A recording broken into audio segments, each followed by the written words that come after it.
Okay, let me repeat, this was a very, very lame applause, which is totally fine because I am absolutely not the main attraction of this evening. Absolutely not, even if I do look like the Cape Crusader of good cinema with my cape here. No, for this film, we have a very, very special guest, somebody some of you might know already. So who of you saw last year Las Mujeres Panteras? What? From the yes, I get the idea that you were very happy watching it. Even better. Then you will be delighted also by the side, again, of Viviana García Besné, who restored Las Mujeres Panteras, as well as La Mujer, Murciélago. Please welcome Viviana García Besné.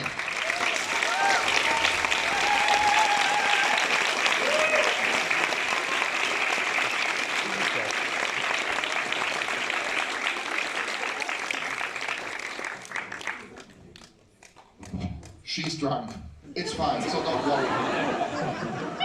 Just imagine that this is Helsinki. This would be the normal state of things there. So, please talk. Choose this film.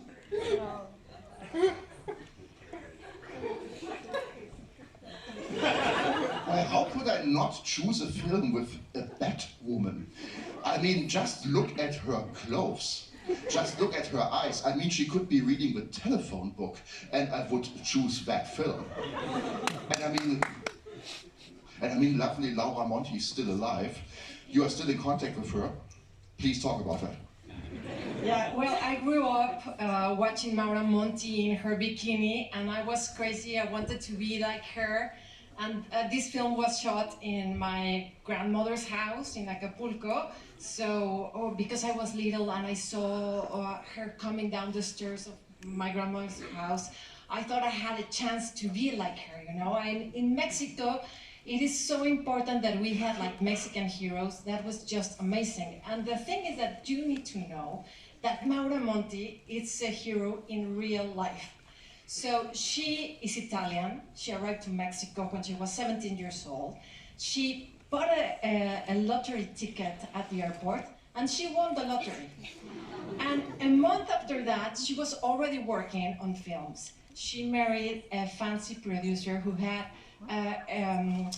in a very fancy house that looked like the Parthenon. Yeah, and she started making these films. But all of a sudden, she felt like she had another cold. And then she went to the mountains in Mexico and she was fighting with the Zapatistas. You know, she lived that luxurious life to fight. And then she was teaching literature and art, painting to the indigenous people at the Sierra. So I think she's a real hero in real life, and this is why I love her. And what can I tell you about this film? It was shot in Acapulco.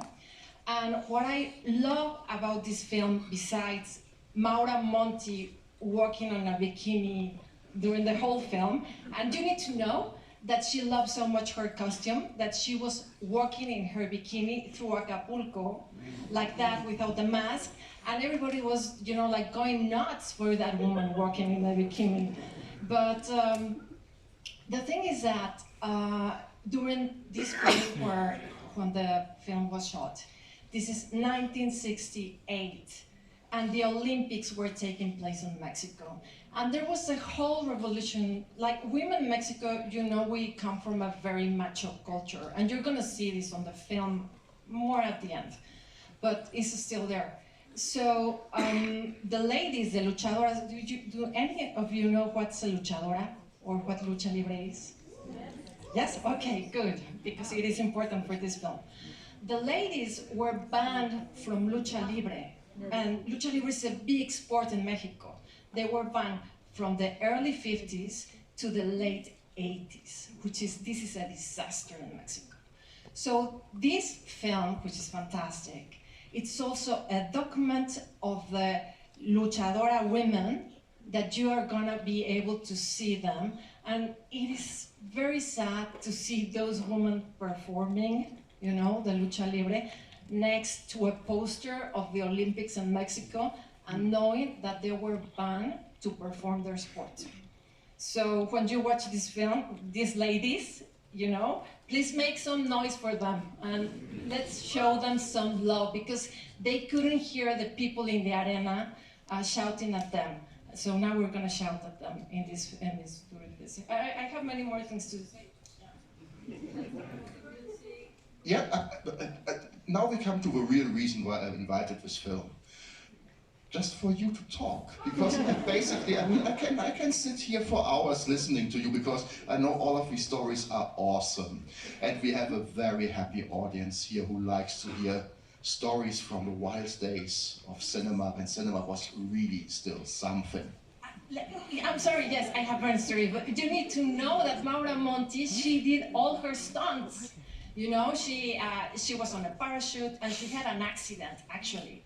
And she was shooting 2 films at the same time. Oh my God, okay. Well, I was a little bit drunk and I was expecting to have a master class from you, not me talking.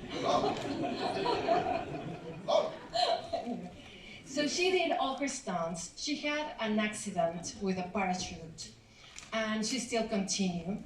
She also did like her scuba diving things. Oh, this film, it's also great of the underwater sequences that you're gonna see, because at the moment, not a lot of people were doing underwater camera in Mexico.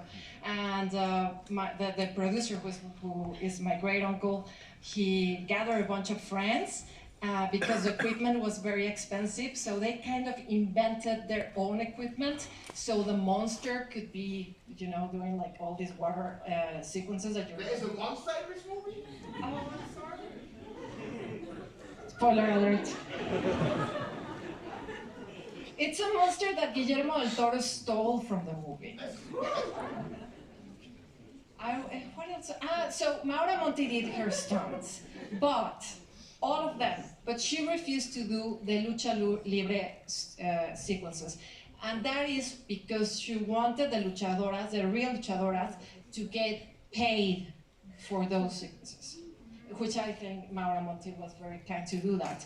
But yeah.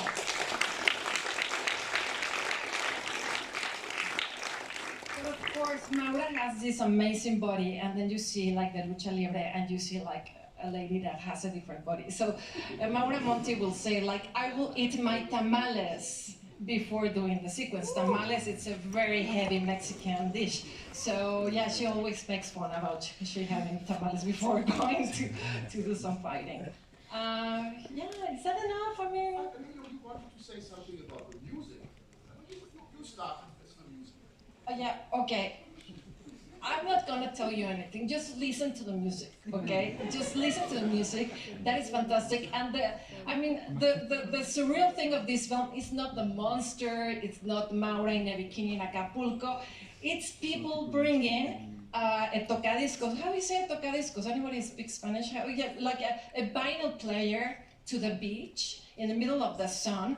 And the vinyl is almost melting, and they're playing the vinyl. I mean, isn't that the most real place to be playing music? Only problem. So now you already have the ultimate motivation why you should come on Monday to the round table. She will be on it. And this is just the beginning of the stories. There's much more.